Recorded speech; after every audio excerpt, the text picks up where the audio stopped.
Hola, buen día, ¿cómo andan? Espero que bien. Sí, vamos a comenzar con una nueva clase de hoy.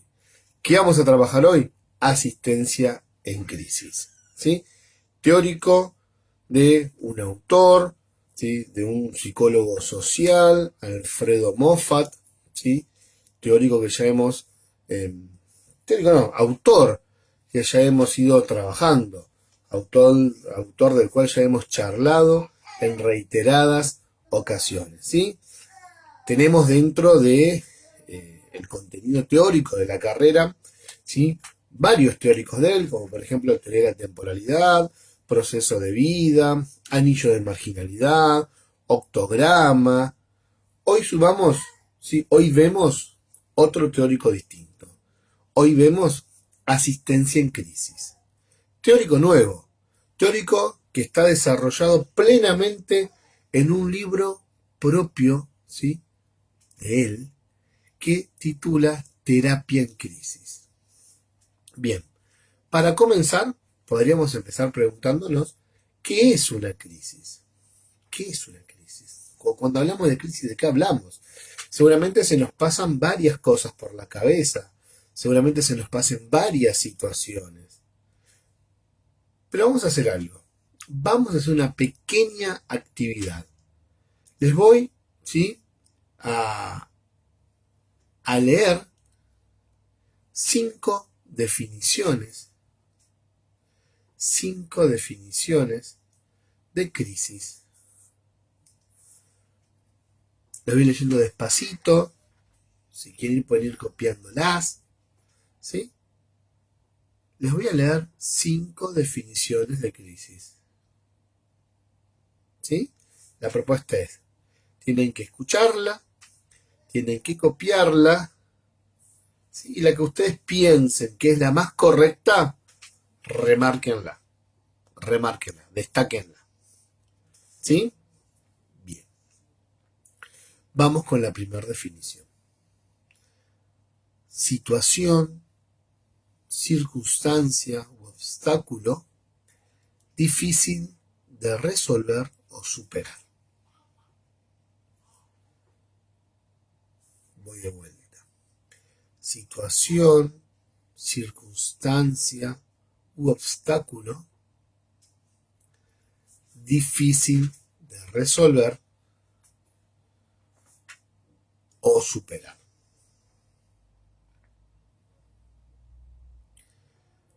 Siguiente definición.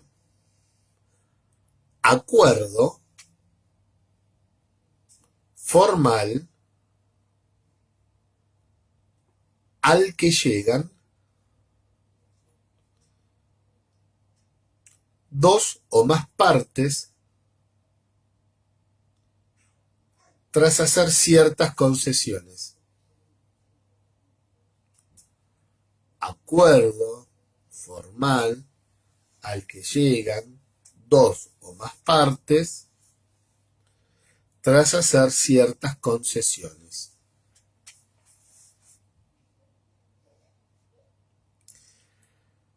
Situación, tercera definición. Situación o hecho que impide el desarrollo de una acción.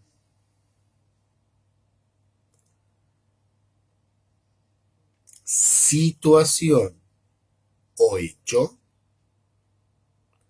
que impide el desarrollo de una acción.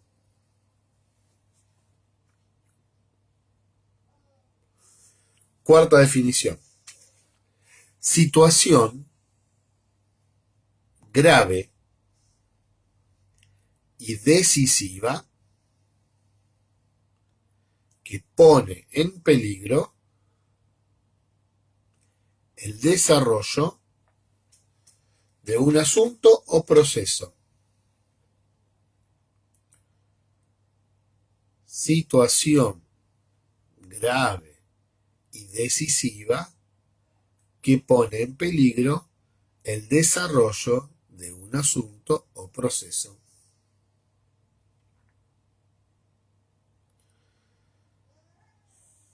Quinta definición.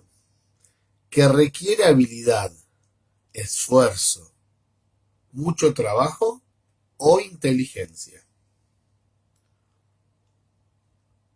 Que requiere habilidad, esfuerzo, mucho trabajo o inteligencia. Vuelvo a leer las 5. Primera definición. Situación, circunstancia o obstáculo difícil de resolver o superar. Siguiente definición. Acuerdo formal al que llegan dos o más partes tras hacer ciertas concesiones. Siguiente definición. Situación o hecho que impide el desarrollo de una acción. Siguiente definición. Situación grave y decisiva que pone en peligro el desarrollo de un asunto o proceso. Y por último dijimos, creo que las dije en orden, que requiere habilidad, esfuerzo, mucho trabajo o inteligencia. ¿Sí? Bueno. ¿Ya marcaron? ¿Ya marcaron cuál era la respuesta correcta para ustedes? Vamos, avanzamos un poco. En estas 5 definiciones que le di hay una sola que es de crisis. Una. El resto son de otras cosas. Otras definiciones. Hay 2 definiciones que son de obstáculo. ¿Vamos con esas? ¿Vamos descartando? Bien. La primera. Situación, circunstancia u obstáculo difícil de resolver o superar. Engañosa, ¿no? Casi como que se podía llegar a pensar en una crisis, pero no. Es una definición de dificultad. Situación, circunstancia, obstáculo difícil de resolver o superar, dificultad. Pero hay otra definición de dificultad, que es la última, la quinta, que requiere habilidad, esfuerzo, mucho trabajo o inteligencia. ¿Sí? Bien. Quiere decir que nos queda la definición 2, 3 y 4. ¿Cuál será la de crisis? Bueno, hay una de crisis, una de obstáculo y una de compromiso. Vamos con la de obstáculo. Vamos a ver cuál es la definición de obstáculo. La número 3. Situación o hecho que impide el desarrollo de una acción. Eso es un obstáculo. Situación o hecho que impide el desarrollo de una acción. Definición de obstáculo. Bueno, ahora quedaron 2. Una de crisis y una de compromiso. ¿Vamos por la de compromiso? Para que quede por último la de crisis. La de compromiso es la número 2. Acuerdo formal al que llegan 2 o más partes tras hacer ciertas concesiones. Esta era fácil por descarte. Era la que menos se parecía a una situación de crisis. ¿Sí? Entonces la definición de crisis es la número 4. Situación grave y decisiva que pone en peligro el desarrollo de un asunto o de un proceso. ¿Sí? Bien. Ahora que sabemos que las crisis son estas situaciones graves que van a dificultar o van a obstaculizar asuntos o procesos, vamos a comenzar a desarrollar el teórico.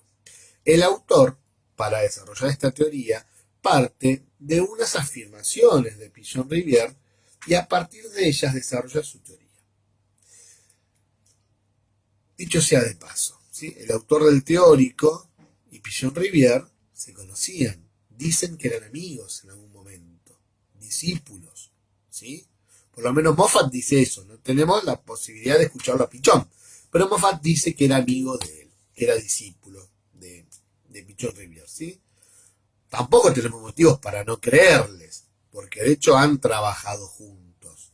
La idea de ser amigos hay un abismo, ¿no? Pero no habría motivos para no creerle o para no haberle creído, porque Alfredo Moffat fue un gran psicólogo social que partió hace muy poquito, por lo tanto no tenemos motivos para no creerles, ¿sí? Salvo lo que él dice o decía, que eran amigos, ¿sí? Sí sabemos que han trabajado juntos, eso seguro. Pichon decía que la vida es demasiado complicada para complicarla más al explicarla. Y si algo sirve la ciencia, decía él, era para simplificar, para sintetizar y poder y llegar a ayudar a entender lo que pasa. ¿Sí? En caso de crisis, decía Pichon, es útil operar rápidamente. A ver, ¿por qué piensan que tendría que ser rápida la intervención? Si pensemos un poquito. ¿Por qué piensan que esa intervención en una crisis tendría que ser rápida y no lenta? Moffat propone un esquema operativo de crisis y dice que se va a dividir en 4 etapas. 4 etapas para atender una crisis, en donde cada paso lleva al siguiente en una sucesión necesaria. No podemos pasar de un paso al otro si no pasamos anteriormente, ¿sí? Por el anterior, para la redundancia, si no pasamos primero por el primer paso, después por el segundo, después por el tercero y por último por el cuarto. No podemos mezclarlo. Sí o sí tenemos que seguir ese orden. Por eso dice que cada paso lleva al siguiente en una sucesión necesaria. ¿Cuál es el primer paso? La contención. Primer paso, contención. ¿Sí? A ver, nos suena la palabra contener? ¿Qué es para ustedes contener? ¿No? ¿Qué es agarrar, sostener, cargarme, tratar de juntar con los brazos? ¿Qué es contener? Ya vamos a ver. La tarea en este primer momento de contención, dice el autor, es el sostén psicológico.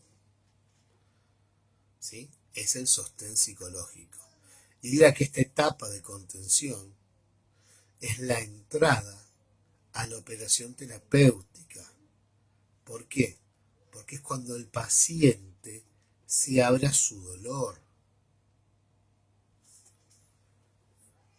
Es este momento el que va a ir preparando el camino al diálogo terapeuta-paciente.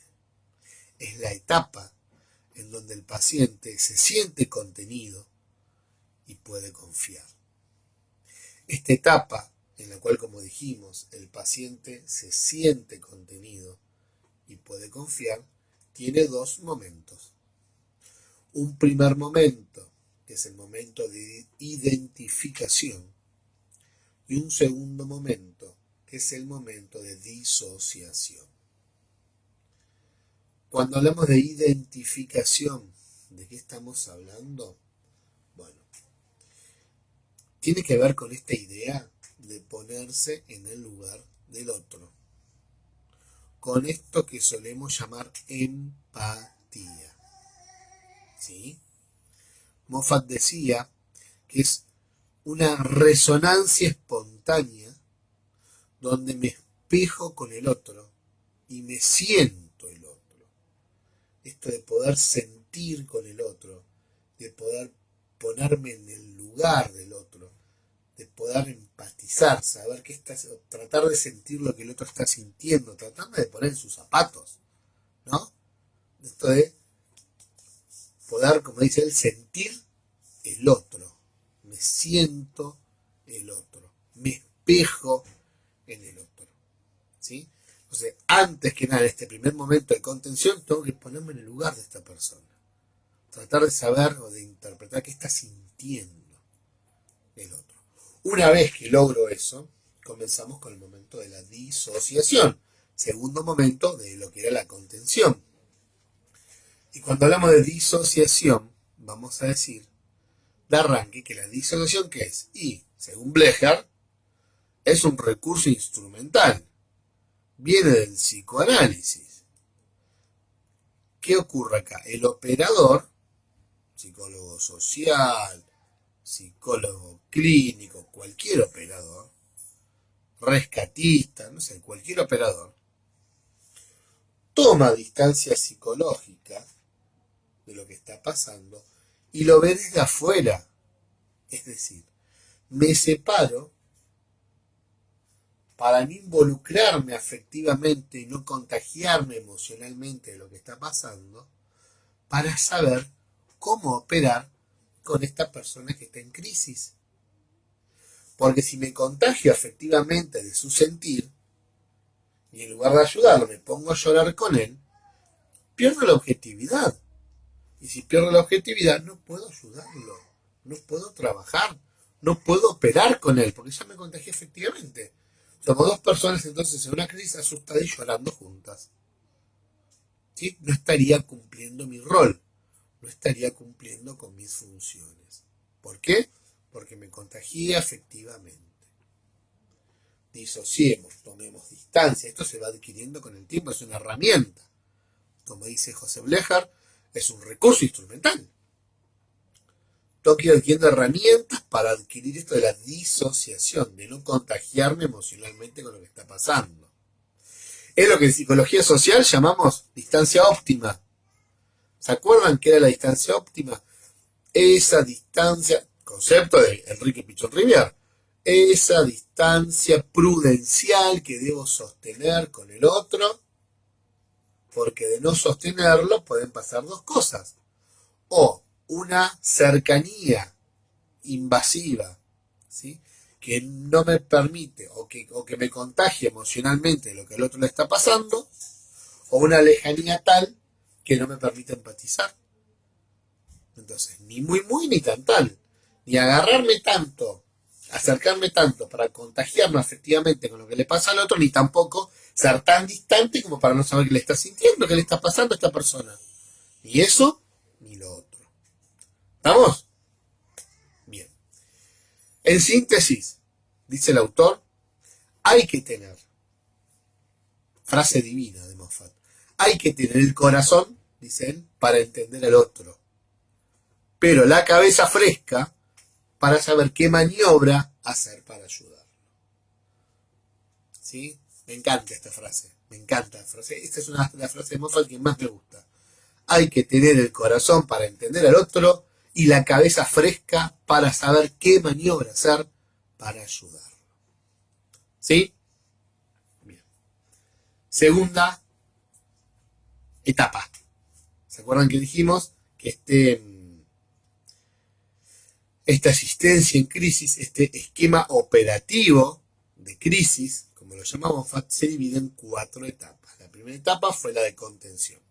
La segunda etapa, regresión. ¿Sí? Cuando hablamos de regresión, vamos a decir que la tarea en este momento es descubrir el porqué de la crisis.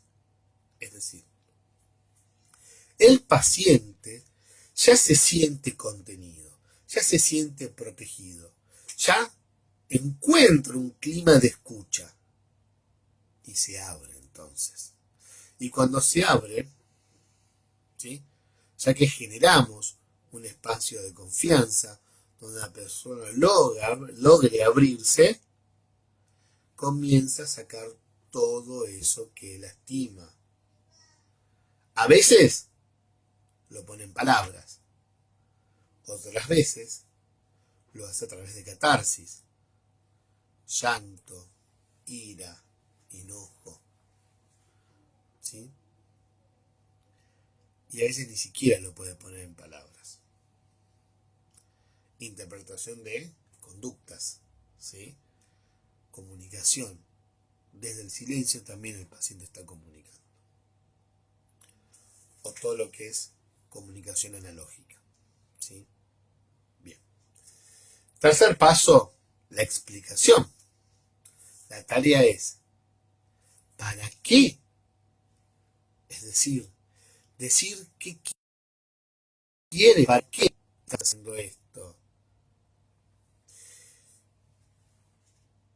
Este tercer paso, como dijimos, ¿sí? Sería como la continuación del paso anterior.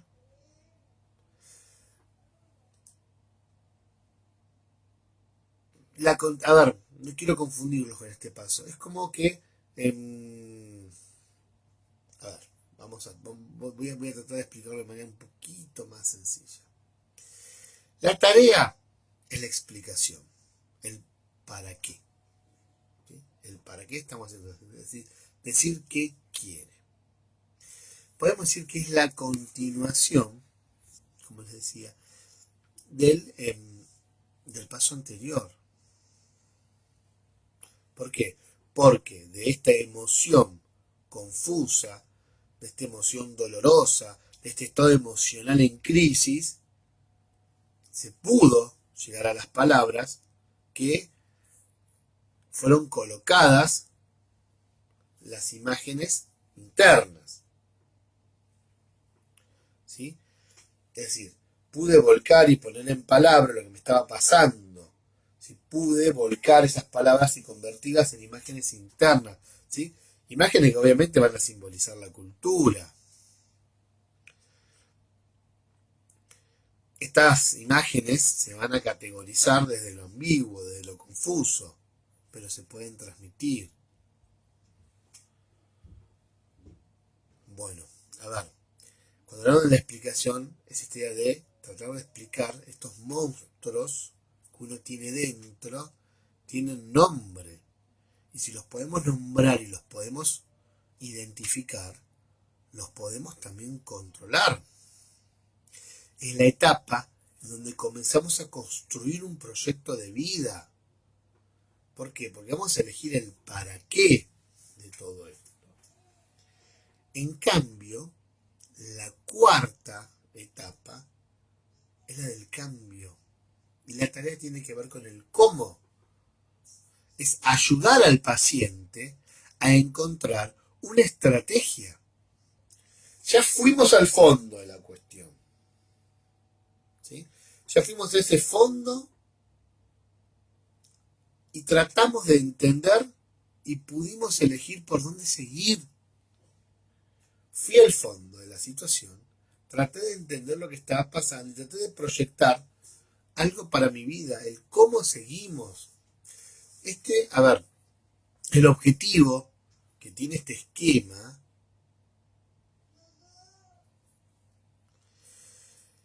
es el de pasar de lo subjetivo a lo social, de lo inconsciente a lo consciente, de la regresión a la explicación. Pasar de este llanto y estas palabras a tratar de comprender lo que estuvo pasando. ¿Sí? Por eso decimos que el objetivo del esquema, ¿sí?, consiste en tener este paso, o podemos decir que la principal operación que tiene este esquema es pasar de lo subjetivo, de lo mío, a lo social, de lo inconsciente a lo consciente, de la regresión a la explicación. Ahora, si dijimos que el principal objetivo es el paso del 2 al 3, ¿para qué está el paso 1 y 4 entonces? Bueno, ¿por qué están estos dos pasos? Sí, porque el primero y el último constituyen la entrada y la salida de todo este esquema. A ver, contenemos, primer paso, para preparar ese viaje al pasado, regresión, para buscar el hecho traumático, la explicación, y luego volvemos y organizamos el futuro. Cambio. ¿Sí? Vuelvo con esto. Contenemos el primer paso para preparar el viaje al pasado, esa regresión que hacemos, para buscar el hecho traumático, explicación, tercer paso, y luego volvemos y organizamos el futuro, el cambio. El autor dice que en este esquema es fundamental tres cosas. Quedo fuera de cámara. Tres cosas. La escucha, la resonancia emocional y el vomitar recuerdos podridos, dice él. La escucha. ¿Por qué? ¿Sí? La escucha. El por qué escuchar. ¿Sí? A ver, ¿qué pasa? Esta idea de lograr el diálogo. Que la gente se abra y pueda depositar, pero la escucha tiene que ser atenta. Muchas veces creemos que escuchamos, pero no lo hacemos. Porque cuando contestamos, nuestra respuesta es cualquiera. La escucha se hace con todo el cuerpo, propio de la observación. La escucha la hacemos con todo el cuerpo, sobre todo con toda la mirada. Esta idea de utilizar los sentidos. Cuando yo estoy escuchando al otro, lo estoy mirando y quiero que el otro me mire. O no nos molestamos cuando estamos con un otro contándole algo y no nos mira. ¿Nos molestamos o no nos molestamos? ¡Mirame, que te estoy hablando! ¡Mirame cuando te hablo! ¿No nos pone molesto eso? Cuando le estás hablando a alguien y está con el telefonito, así, haciendo algo, o estás mirando la tele o estás mirando otra cosa. ¡Hey, loco, te estoy hablando! Contacto visual, establecí una mirada. Bien. Segundo elemento fundamental, además de la escucha, la resonancia emocional. El psicoanálisis se llama contratransferencia. ¿Qué nos pasa con lo que le pasa al otro? Esto de, ¿cuál es mi respuesta frente a la transferencia ajena? ¿Qué me pasa? ¿Tele? Dirá Pigeon Rivière. ¿Tele positiva o negativa? ¿Sí? ¿Cuál es mi resonancia emocional? ¿Me afecta o no me afecta lo que le está pasando al otro? ¿Me deposita una transferencia o no me la deposita? Si me la deposita, ¿qué hago yo? ¿Contratransfiero o tomo esta distancia para lograr disociar? Porque la transferencia del otro yo no la puedo evitar, ni la mía tampoco. Ahora, ¿qué hago yo con la transferencia del otro? Sí, puedo evitarlo. Sí, puedo trabajarlo. Sí, puedo tomar distancia del sentir ajeno.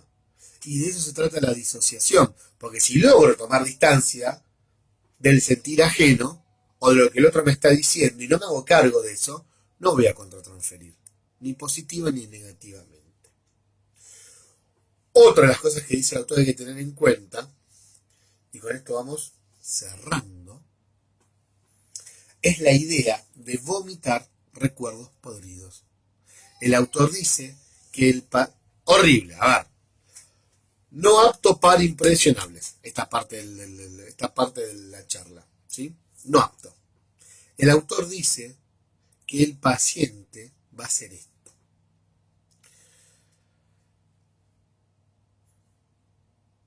Vomitar recuerdos podridos, ¿sí? Compara esta situación, dice que el analista tiene que hacer esto. Se compara con una madre, con un niño.